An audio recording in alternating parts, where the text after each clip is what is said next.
What's up, my friends? I pray you're blessed that you are standing strong in your faith. How many times have you heard a Christian tell you that, hey, God sees all sin as the same, or all sin is equal to God? But is that true?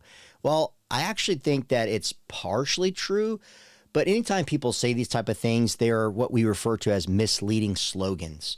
I think some of the culture's bad view of equality has mixed into our view of sin. It's kind of caused some distortion. So our Christian theology sometimes does not line up, if you will, to what the Bible actually teaches. The great Christian philosopher Cornelius Plantinga said, all sin is equally wrong, but not all sin is equally bad. That is, all sin is wrong, but there are differences between particular sins that carry with them different consequences. Let me unpack this by giving you 4 key points.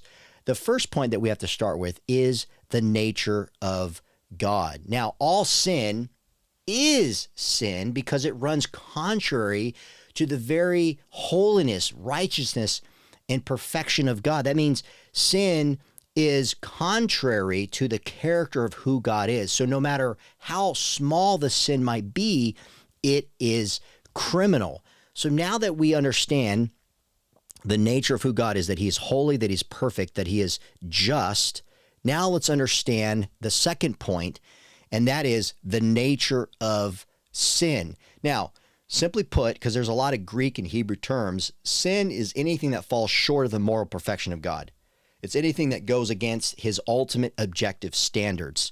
So once we understand that, let's now look at the degrees of sin, because if sin is a violation of who God is, if it runs contrary to him and goes against, again, his ultimate objective standards, well, there are different intentionalities, there's different guilt levels, there's different types of sins that we see in Scripture.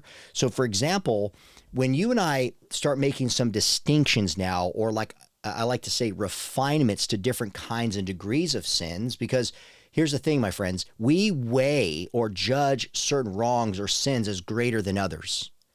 Although all sin falls short of the glory of God, that's not to say that all sin is equal in every respect.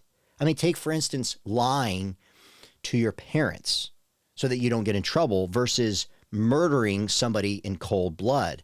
Or sex outside of marriage is a sin versus somebody, an adult, who takes advantage of an innocent child. Okay, we understand the degrees of sins that are being committed. If you look at 1 Corinthians chapter 6, verse 18, Paul mentions sexual sin as a sin against the body.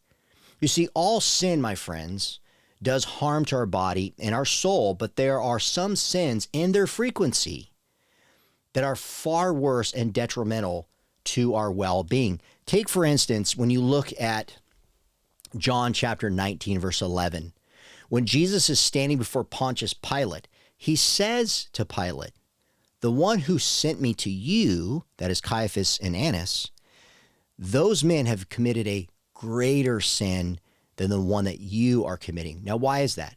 Because Caiaphas, the high priest, and Annas, who was a former one, they knew the Jewish scriptures. They knew that the scriptures talked about the coming Messiah, and they neglected to heed that. So when you and I look at different degrees of sins, we have to now understand that there are different degrees of punishment due to their frequency. When you look at Luke chapter 12, verses 47 and 48, and 2 Thessalonians 1, verse 6, we see that there are greater and more intense retribution or punishment from God on sinners who defiantly reject his orders, or who zealously afflict or persecute his children. Matter of fact, you look at Revelation chapter 20, verses 12 through 13, and it says this, and I saw the dead, the great and the small, standing before the throne, and books were opened. And another book was opened, which is the book of life. And the dead were judged from the things which were written in the books according to their deeds.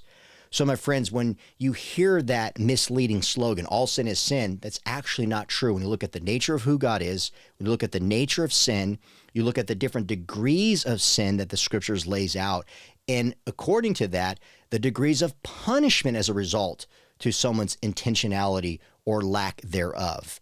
So I hope that helps you guys. Keep standing strong, and make sure that you guys subscribe, hit that bell so you get all the latest notices that take place here on my channel, and share them with your friends. Until next time, keep standing strong, my friends.